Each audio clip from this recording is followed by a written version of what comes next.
What's going on, everyone? This is part 8 of my Uncle Tom review. Let's get into it. Donald Trump running in 2015. I believe this is when he announced his run, but let's get into it.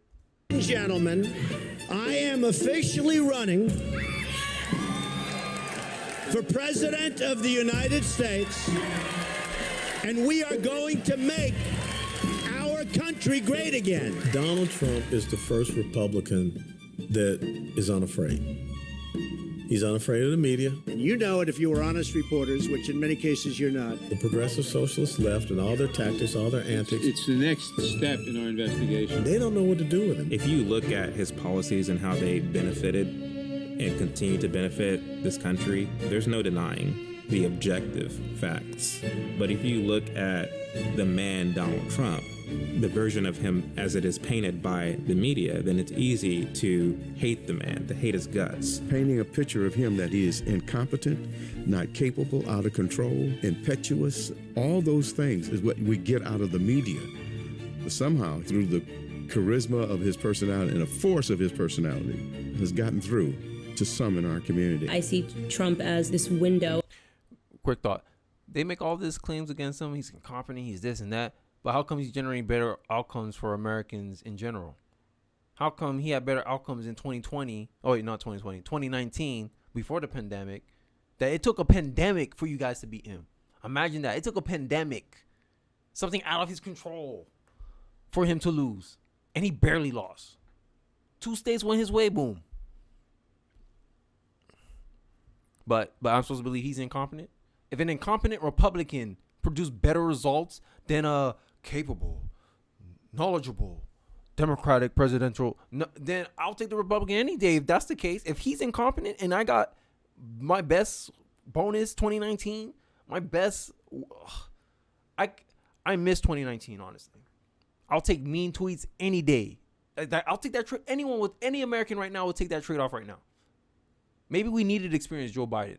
Maybe we have to realize, hey, I don't know if it's some spirit, like God came and be like, man, nah, I'm going to put the pandemic, Trump has to lose because these people need to know.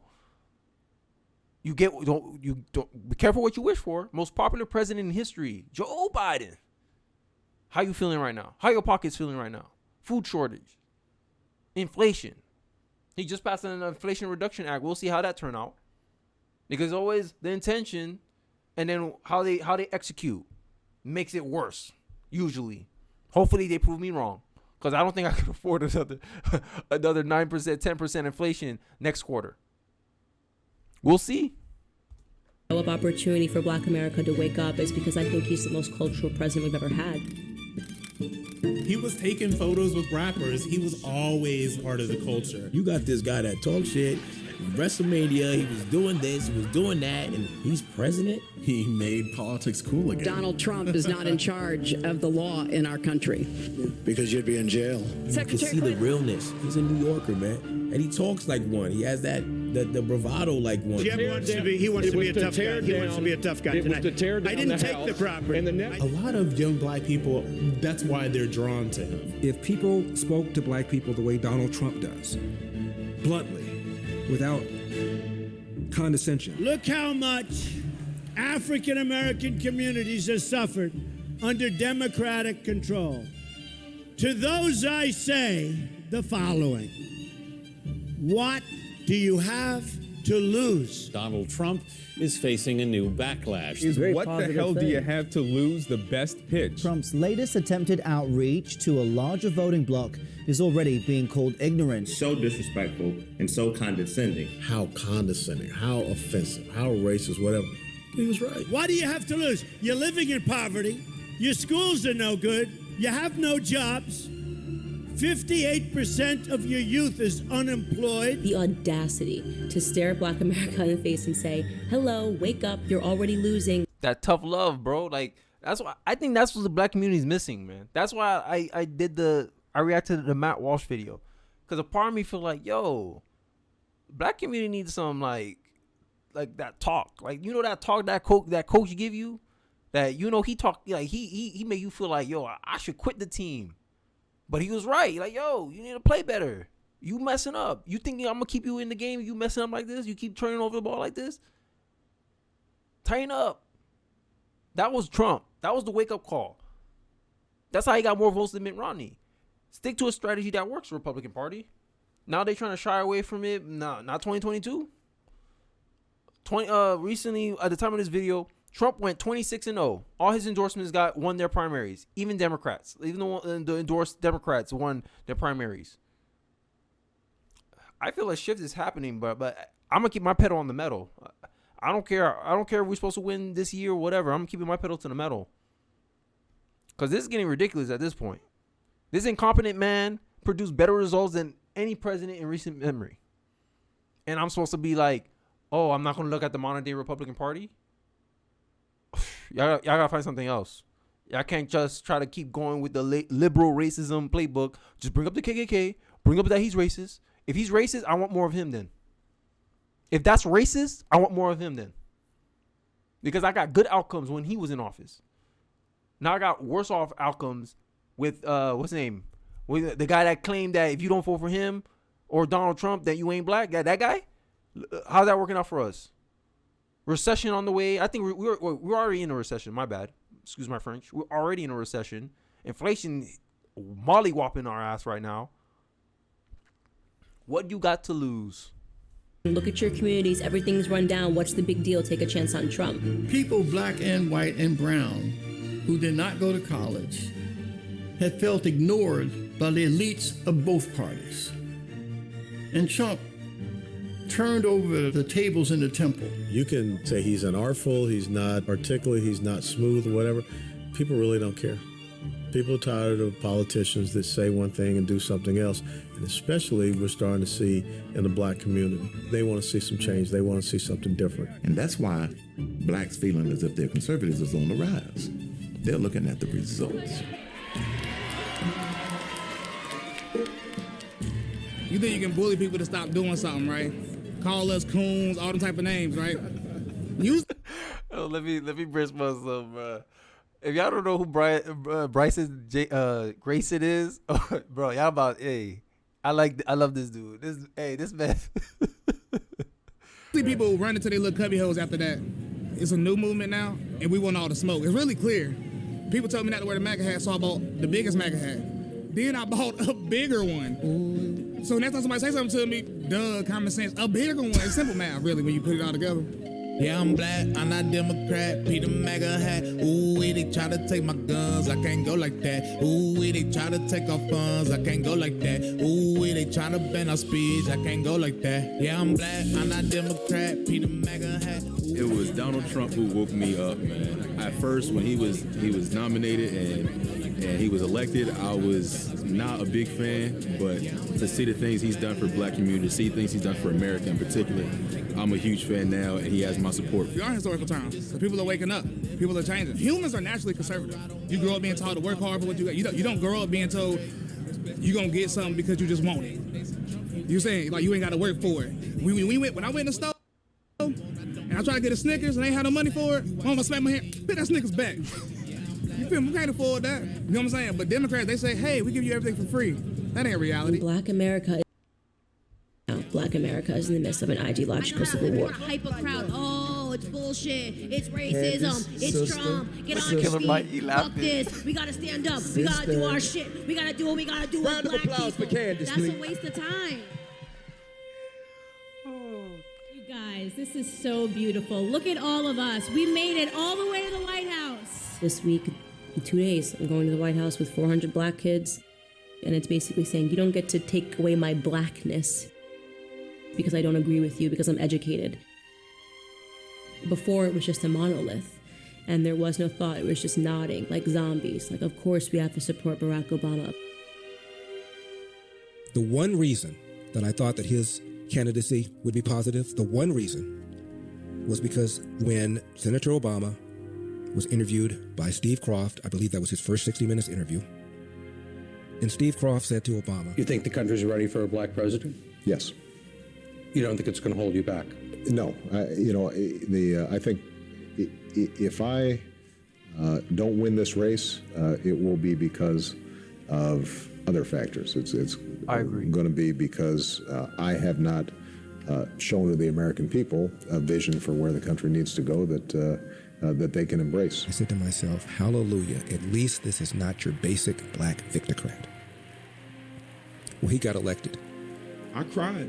Tears came to my eyes during his inauguration. My fellow citizens, A black man being a president, like, this is finally, we have proven to the world and everybody else in the country that this is not a racist country. And I think that's what America really felt, that we had turned the corner. I could follow in the same steps now, finally, that there was no barrier that was preventing me as a black American from doing anything. Many people had high expectations that he was going to take us in a direction that was going to improve things. Obama, before he became president, gave a speech at a black church in Atlanta.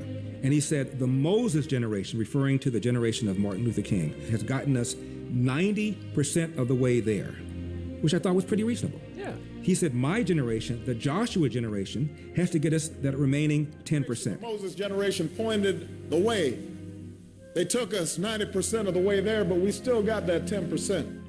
That was before Obama became president. I'm suspecting that now that he's president, that 10% probably got shaved into it just a little bit. Yet, when he was president, what did he say? What did he do? Slavery, Jim Crow, discrimination in almost every institution of our lives. You know, that casts a long shadow. And that's still part of our DNA. That's passed on. We're not cured of it. Racism. We are not cured of it. Obama got a higher percentage of the white vote than John Kerry did. And here he is talking about racism is in our DNA. If I had a son, he would look like Trayvon. The Cambridge police. The Cambridge police acted stupidly. What he really did was add to the level of racial tension that we have in America today. Do you guys agree? When Obama first got into office, was he a different president the second time he got into office? Because I remember the first term, the whole Trayvon Martin stuff, I was like, damn. My mom bought into that hook, line, and sinker because who said it? Obama disa. Because Obama said something, my mom was like, oh, be careful, Kenny, when you go on the street. I'm like, Mom, I don't do anything to get the cops to even like honk at me. Like, what I'm gonna do, Mom? You think I'm a bad kid, Mom? No, but you gotta be careful, you know? Cops are crazy now. Made my mom believe that stuff. And I never believed it, but I'm a impressionable kid. I'm like, okay, maybe I'll think twice then. I'll be careful how I act. I'll be careful. He pushed that. Instead of closing that 10%, it sounded like he was trying to make that 10% grow. So that way the Democratic Party can keep peddling the same stuff. That's why I believe that. That's one reason why they told him to take Joe Biden as his VP. So that way he kind of stay in the guardrails that the Democratic Party want him to be in. I could agree to that.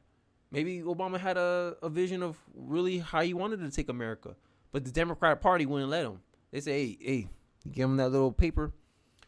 This is how we do things around here. You deviate from that, and the whole party will be against you. Like what happened with Trump when he got in 2016. Trump in 2016 had both houses. He couldn't do nothing. The party was actually fighting him. Republican Party was actually fighting against his agenda. Imagine that. I think the same thing would have played out with Obama if he did what I think he was trying to do. Get America past racism. And Democrats were like, no, we need that issue. Bring that in, boy. That's why they put on good old Joe Biden, right?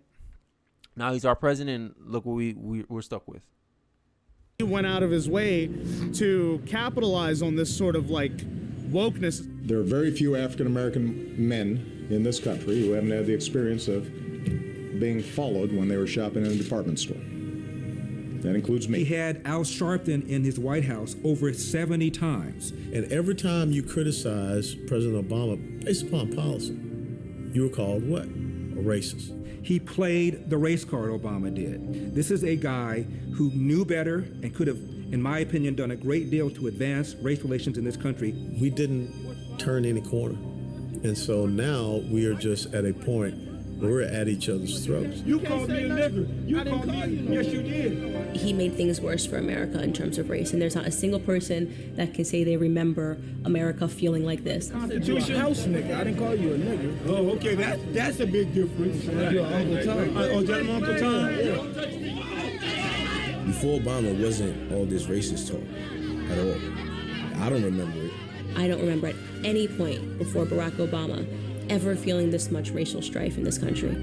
Obama was the most divisive president of our time. Especially in the African American community, I will consider it a personal insult, an insult to my legacy, if this community lets down its guard and fails to activate itself. I believe Obama is one of the most articulate presidents that we've had, charismatic presidents we've had. When you look at his educational background, he's probably one of the most intelligent.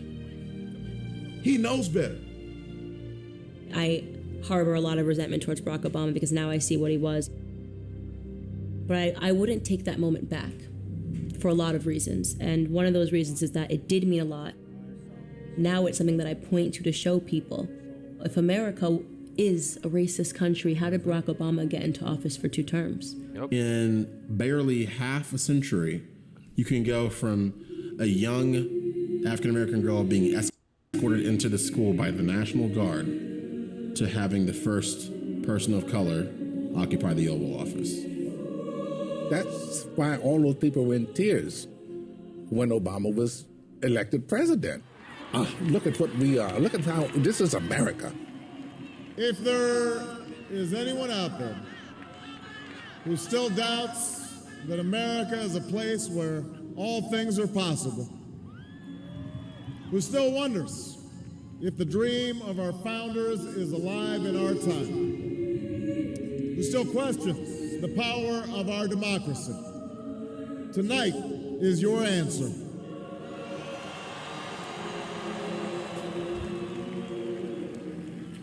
It's the answer told by lines that stretched around schools and churches in numbers this nation has never seen. By people who wait. I didn't grow up thinking, one day I'm going to own my own business. I'm going to do my own thing. It seemed like something that surely I could never achieve that. That's something that you have to be really smart. You have to come from money. You have to have a huge set of capital before you can even start a business. That's something that's too lofty for me. I would never accomplish that. So I didn't even think about it. If you have some material and stuff that you're needing, I would like to get it to a place where you can call him, and if we have it in the shop. I don't get how people can get mad at the message that the community needs to do for self. Because if you do it for yourself, no one can tell you otherwise. But when someone do something for you, they can hold that over your head and be like, hey, don't forget what we did for you. And if you don't do it, they can have the leverage to take it away. I don't get how that message can be so detrimental. Like self-empowerment, entrepreneurship, deciding your own fate. Stop being so reliant on the government, on a job, that spirit of self-reliance. I think the black community can use that. And honestly, it's going to make us in a better position, more independent, right? We're not dependent on some party to provide for our livelihood, our Medicare and all, so they can't flex their control on us. Honestly, if the black community becomes more libertarian as a culture, I will be all for it. Because I think right now we need to be a little bit independent from a lot of these political parties and be more like the Asians. At least be minimum like the Hispanics. Our vote is always up in the air. You got to fight for our vote. None of this, we vote Democrat because they're the lesser of two evils. And then they don't do anything for us. An unaccountable party that all they know how to do is pander to you at an emotional level. Every policy they pass, outcomes negatively affects us as a community. But you want me to keep voting for it? Like that's my only problem with the old heads. They want us to keep doing the same solution, the same thing over and over again, and expecting a different result. Nah, it's time for something new. I'm sorry. I'm not gonna take the same old. Y'all gotta bring something new to the table. Because the same old, just give the state more power, it ain't gonna work. And run it to you early in my 20s when I began to go into a transition, if you will, of learning more about policy, of learning more about the platforms and how they're so different from one another. I realized, well, no, this is something that is well within my grasp.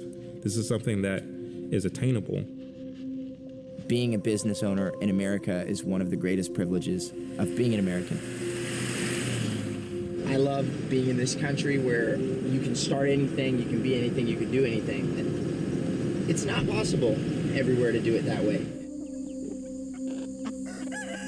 You know, oftentimes I get crazy messages from people who they can't believe I do this or whatever. But you don't know until you do it yourself. You don't really get it and understand it until you start doing it yourself. They're still thinking that it's a 4-inch supply coming into the building. Yeah, it's like, stop letting these people think, oh, you need a business degree to do that. No, you don't. All the successful businessmen barely have degrees. Some don't even finish college. How come they can do it and you can't? Don't use race. Don't use race. Oh, most of them are white. Black man can't be a business owner. That's a lie. Like, I don't know what to say. In my heart of hearts, I do desire that people will kind of have the same kind of revelations that I've had, because to me, what it means to be a conservative is to realize that a lot of the dignity that you have is within yourself. Conservatism is the political philosophy that is pro-business, that is pro-growth, that is pro-minority, way more. And that's pro-do-it-yourself. Do it your damn self. And we just get out of your way. That's conservatism. More than any kind of liberal idea or policy can ever be. I want for people to understand that. I want for people to realize that. These are the sinks that you fixed last time. It starts with the individual. What you do in making yourself a better person will matriculate down to everybody else in the community, all the generations to come after you. The power is in your hands.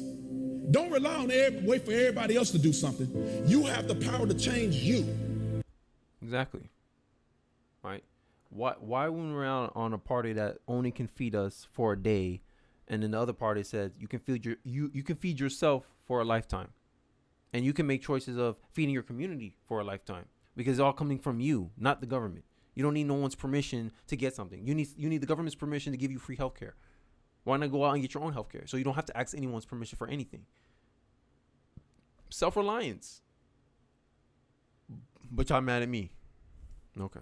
You have authority to change you. I will not pretend to be a victim in this country. I know that makes many people on the left uncomfortable. I know people might not like me because they're from an era where race hustling is a business. But I say to people, I'm not here to be your friend. I'm not here to become the most well-liked black person in America. I'm here to be like an alarm clock. Your alarm clock goes off in the morning and you're pretty pissed at it. But eventually you get up and you do what you have to do. Many of the black kids who grow up in this country, they see mom and dad voting for Democrats. They don't question it. They just go and do it. But many of them have so much potential and so much worth that they can really do anything they wanted with their lives. So much creativity, and so much vision. What's sad is that many of them are being lied to, and they're being put in situations where these limits are being put on them by themselves, by their family, by their schools, by the government, to where their minds are ever dependent on Democrat politicians, on Democrat policies. When in reality, you're bigger than a program, you're better than a program. You're capable of providing for yourself so much more than any government program can provide for you. My fear is that with black people in America, many of us haven't came to that realization, and I want for us to, because we can do so much better as a community when we come to that realization.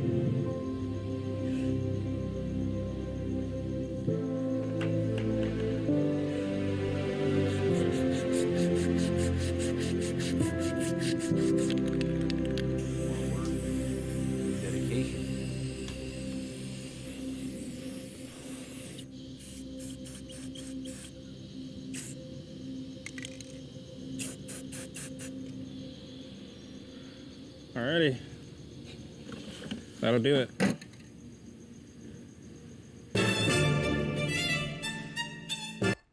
Let me know what you guys think about this. My final thoughts on Uncle Tom. Great documentary.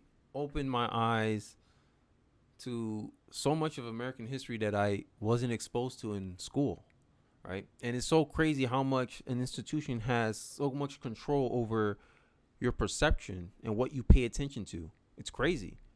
And this is why I'm always saying, hey, be self-taught, self-learn. Self-learning is a better education than any education you get from some secondhand, like from someone else's point of view, because they're not going to go through it like how you would go through it personally.